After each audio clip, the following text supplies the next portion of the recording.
Good afternoon, guys. How are you? I hope all of you are well. Okay. चलिए आज जो है हम लोग पंक्चुएशन पढ़ते हैं। क्या पढ़ते हैं? पंक्चुएशन को जानते हैं। ठीक है, तो पंक्चुएशन का मीनिंग क्या होता है, इसको हम लोग हिंदी में बोलते हैं इट इज कॉल्ड विराम चिन्ह। क्या कहते हैं? विराम चिन्ह। एक्चुअली हम लोग को जानना है कि विराम चिन्ह इसकी जरूरत ही क्यों पड़ती है। ठीक है, तो विराम चिन्ह की जरूरत इसलिए पड़ती है, जैसे कि आप लोग एक सेंटेंस देख सकते हैं, you go to school daily. You go to school daily. You जब बोले तो थोड़ा सा हम लोग रुक गए, रुके ना, उसके बाद गो टू स्कूल डेली। देखिए यहाँ पे भी एक मार्क हम लोग यूज किए हैं, that is comma and this is full stop. हाँ कि नहीं? तो पंक्चुएशन मार्क्स का यूज क्या है, मतलब क्या फायदा होता है? देखिए सबसे पहले इसका फायदा होता है क्लैरिटी। क्या होता है? क्लैरिटी। क्लैरिटी मीन्स स्पष्टता।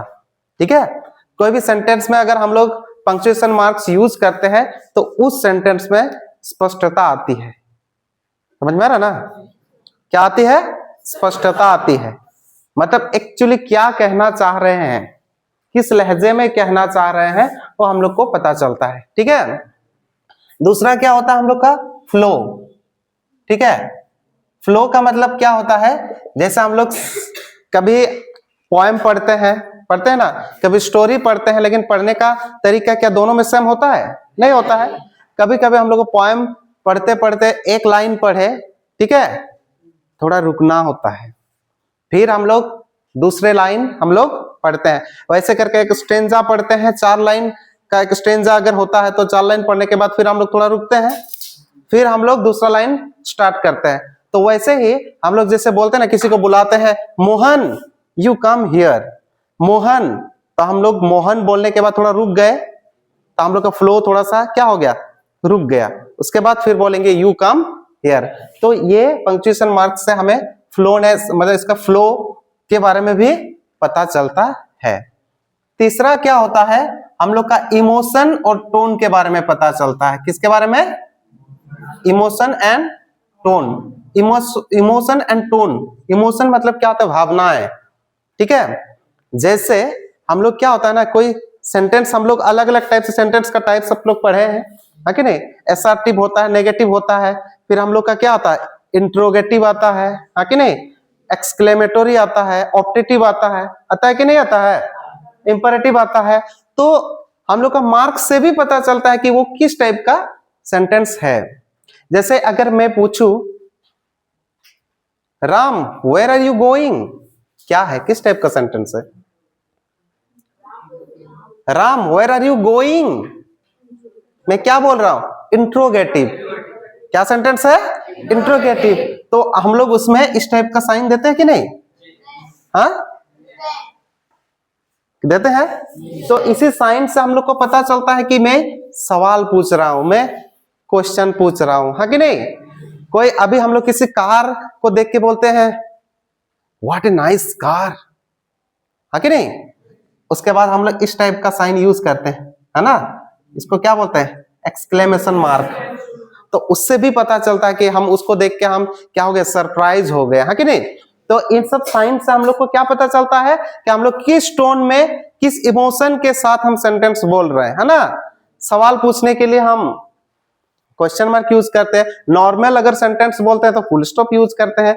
कभी हम लोग क्या बोलते हैं, सरप्राइजिंग कुछ हम लोग मतलब बात करते हैं तो एक्सक्लेमेशन मार्क यूज करते कि नहीं? तो इसलिए ये पंक्चुएशन मार्क्स की जरूरत पड़ती है। अब देखिए आज हम लोग ज्यादा नहीं 2 पंक्चुएशन मार्क्स के बारे में पढ़ेंगे। सबसे पहले फुल स्टॉप। फुल स्टॉप कब यूज करते हैं? जब भी हम लोग कोई सेंटेंस बोलते हैं, बोलने के बाद हम लोग लास्ट में क्या हो जाते हैं? रुक जाते हैं। सेंटेंस के अंत में क्या हो जाते हैं? रुक जाते हैं। तो लास्ट में हम लोग क्या लगाते हैं? We use the full stop, है ना? लास्ट में यूज करते हैं। जैसे ही इज कमिंग, बस फुल स्टॉप, है ना? We are going, full stop. Sentence यहीं पे खत्म तो फुल स्टॉप। ये जो पॉइंट जैसे दिख रहा ये फुल स्टॉप है। ठीक है, नेक्स्ट हम लोग कब यूज करते हैं? एब्रिविएशंस में। किसमें? एब्रिविएशंस का मतलब होता है संक्षिप्त रूप। माने शॉर्ट फॉर्म, है कि नहीं? जैसे होता है एमपी, एमपी हो गया m.p.mp, है कि नहीं? MLA, है कि नहीं?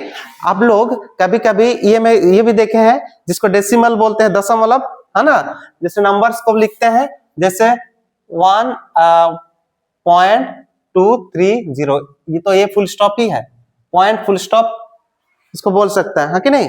वही साइन है, तो इसमें भी हम लोग यूज करते हैं। जैसे आप लोग इंटरनेट यूज करते हैं कि नहीं? तो आईपी एड्रेस एक तो होता है कि नहीं? आईपी एड्रेस इस टाइप का http करके, http डॉट करके फिर नंबर रहता है, नंबर 123, फिर .512.36 ऐसे करके रहता है ना, तो उसमें भी यूज होता है ये फुल स्टॉप। क्लियर? नेक्स्ट अभी हम लोग बात करते हैं कोमा। कोमा कब यूज होता है? देखिए, सबसे पहला एग्जांपल मैंने लिखा है, Ram Lakshman and Sita are coming. जब भी एक ही पार्ट्स ऑफ स्पीच के वर्ड्स के बारे में हम लोग बात करते हैं तो उनके बीच में कोमा यूज करते हैं, और लास्ट वाला जो पार्ट्स ऑफ स्पीच होता है उसके आगे एंड लगा देते हैं। क्या लगा देते हैं? जैसे मैं अगर 5 फ्लावर्स के बारे में मतलब बोलूं, जैसे marigold, comma, lotus, comma, daisy, comma, roses, है ना, एंड लिलीज आर फ्लावर्स। तो सब एक ही पार्ट्स ऑफ स्पीच, सब नाउन है, तो बीच बीच में हम क्या दे दिए? कोमा दे दिए, ठीक है? वैसे राम लक्ष्मण एंड सीता तीनों इंसान का नाम है, तीनों प्रॉपर नाउन है कि नहीं? इसलिए कोमा लगाए। क्लियर? नेक्स्ट आता है अपोजिशन। अपोजिशन का मतलब क्या होता है? समन्वय स्थापित करने के लिए दो अलग अलग सेंटेंस के बीच में जब संबंध स्थापित करते हैं, मतलब उनके बीच हम लोग तालमेल स्थापित करते हैं, उनके लिए भी हम लोग यूज करते हैं। जैसे doctor Sinha, our principal is ill, है कि नहीं? डॉक्टर सिन्हा वही प्रिंसिपल है, जो डॉक्टर सिन्हा है वही प्रिंसिपल है। तो दोनों सेंटेंस, दोनों फ्रेजेस के बीच में हम संबंध स्थापित कर रहे हैं, इसीलिए कोमा लगाए, ठीक है? नेक्स्ट हम लोग आते हैं जैसे रिपीटेशन।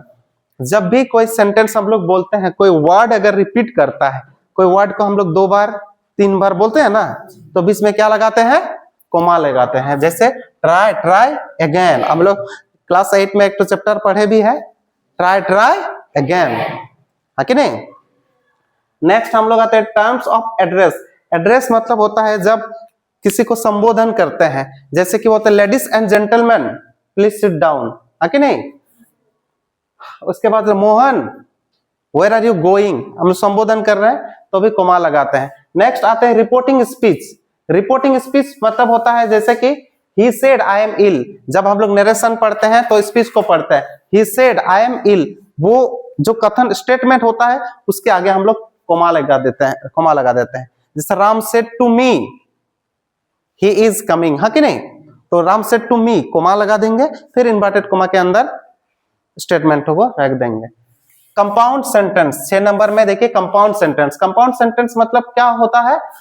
एक ही सेंटेंस को अगर हम लोग अलग अलग टुकड़ा में बांटते हैं तो बीच में कोमा देते हैं। जैसे आई केम, मैं आया, सॉ देखा, आई कॉन्क्योर्ड, और मैं जीत गया। समझ में आया? एक ही सेंटेंस को हम लोग अलग अलग टुकड़ा में बांटे हैं तो कोमा लगाए, ठीक है? आप लोग को इसका क्वेश्चन भी देंगे, इसीलिए समझिए, आप लोग को यूज करना होगा कहां पे कौन सा पंक्चुएशन मार्क यूज होगा, ठीक है? नेक्स्ट होता है सबऑर्डिनेट एडवर्ब क्लॉज। जैसे सबऑर्डिनेट एडवर्ब क्लॉज, जैसे इफ लगा के हम किए, इफ यू वर्क हार्ड, अगर तुम कठोर परिश्रम करते हो, यू विल पास, तो यहाँ पे हम कोमा लगाए हैं। मैंने इसके पहले ही क्या पढ़ाया? क्लॉज, है कि नहीं? तो देखिए, ये क्लॉज यूज करने से भी ये वाला कोमा का यूज होता है। नेक्स्ट आता है क्वेश्चन टैग। क्वेश्चन टैग किस टाइप का होता है? जैसे राम इज पुअर, उसके बाद इज नॉट ही, राम गरीब है ना, तो इस टाइप का क्वेश्चन टैग आप लोग नेक्स्ट पढ़ेंगे, पता चल जाएगा। तो यहाँ पे जैसे कि मैंने लिखा ही इज लेजी, फिर क्या लगेगा यहाँ पे? हेल्पिंग वर्ब, और उसको नेगेटिव में चेंज करते हैं। हेल्पिंग वर्ब इज है, इसकी मैंने नॉट लगा दिया, नेगेटिव हो गया, तो इजंट ही, है कि नहीं? जैसे Ram is happy, isn't he, is not ही, समझ में आ रहा ना? इस टाइप का। नेक्स्ट आते यस नो। जब बोलते हैं, जब कोई सवाल पूछते हैं तो यस और नो जवाब देते हैं ना, तो भी कॉमा लगा देते हैं। जैसे are you a student, yes, comma लगा दिया, आई एम अ स्टूडेंट, है ना। Are you a girl, no, comma, I am not a girl, है नहीं। चलिए यस नो में हुआ।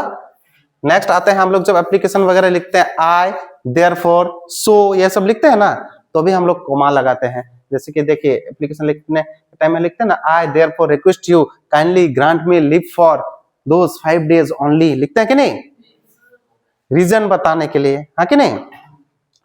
चलिए नोट में एक चीज याद रखिए, एप्लीकेशन जब लिखते हैं ना तो टू द प्रिंसिपल, जैसे आप लोग एप्लीकेशन लिखते हैं, कभी टू के साथ कभी पंक्चुएशन मार्क मतलब कॉमा नहीं लगाना है, टू में कुछ नहीं लगाना है, कोई भी यहाँ पे कॉमा का यूज नहीं होता है। जनरली ये गलती करते हैं बच्चे, इसीलिए इसको जानना जरूरी है। चलिए आप लोग के लिए एक टास्क है ना, चलिए, Ram said to me you are happy. कहां पे कौन सा साइन लगाएंगे बोलिए।